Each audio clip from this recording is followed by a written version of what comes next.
How to rename a database in cPanel. Log into your cPanel account and you will be on this page.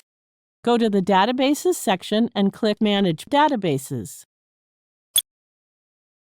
Scroll down to the table Current Databases. Here you can see all the databases created by you.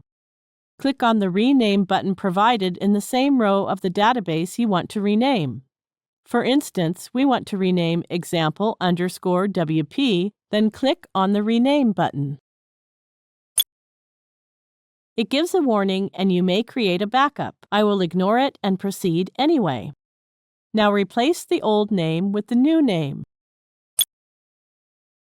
cPanel automatically adds a prefix to the name of the database. Now click the Proceed button.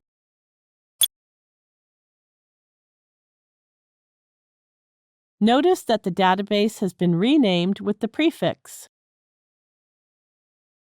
Thank you for watching.